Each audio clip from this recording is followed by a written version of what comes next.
Hello and welcome to the very comprehensive course on Vedic Maths. This is a second sutra which talks about the algebra part of it. Okay, and what is the sutra? The sutra 6. The sutra number is 6. And what does this translate to? It translates to if one is in the ratio, the other is 0. Okay, if one of them is in the ratio, then the other is 0. And this particular sutra talks about two variables, that is x and y and z, a and b, p and q, something like that. Okay, after you have actually seen the sequence of sessions, you will be able to understand what all. You will be able to understand how to solve such equations with a finger click. How? Let me explain.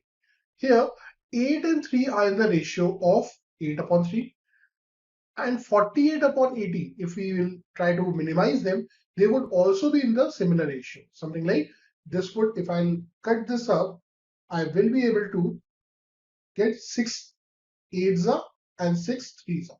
So this is also in the ratio of 8 upon 3 and this is also in the ratio of 8 upon 3. And this is the definition of this particular sutra. If one is in the ratio, if one of the variables in the ratio is in the ratio with the independent term, that means that the other, which in this case is y, which would mean that y would be equal to 0. And this is what sutra number 6 talks about. Okay, just put y is equal to 0 in this equation and you will be getting the other variable as well. Okay, this is the first application. When you have learned all the sessions of these sutras, you will be able to understand what is a single dimension or the number line that we call, in which the center is 0 and 0. If you move towards the right, we will be getting the values in the positive side of it. If we move to the left, we'll be getting the values in the negative side of it. And you will also be understanding what is two-dimensional figures. Okay, the number line cuts at 0, 0. If you move towards the left, it is positive. If you move towards up, it is positive. If you move towards down, that is in the y-axis, it is negative. And if you move towards the left side, it is again negative. Okay, we will also be explaining to you how can you get equations like x equals to 5, something like x equals to 3 if I say. So x equals to 3 would be something like a line like this. Okay, because all the whatever the values of y be, the value of x would always be 3. Similarly, if I want to know the value of y is equals to 2, what would that be? It would be a straight line. So x equals to 5, y is equals to 2. These are straight lines, and this I will be explaining in the sequence of the sessions planned for you. Also, we will be able to understand how to actually draw the graph of equations like 2x plus 3y.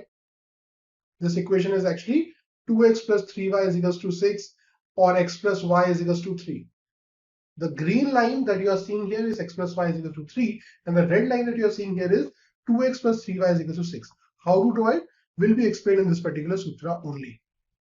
And if there are a pair of equations like these, then how to actually solve them would also be discussed with you in this particular sutra itself. Okay, and how many solutions you can get. Thus, what do we mean by solution would also be discussed in this particular sutra. Do you know that the solution that you use to think about 2x plus 3y is equal to 6 and x plus y is equal to 3 is actually the point of intersection between the 2 points? And how many points a line can intersect, or two lines can intersect?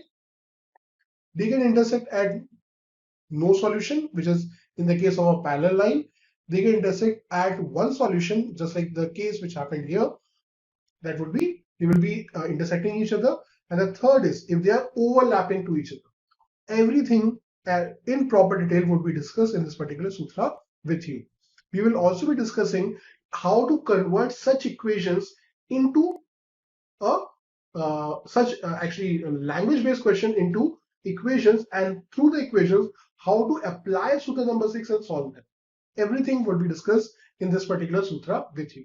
So start learning and make yourself a math genius with the power of Vedic maths. Thank you guys.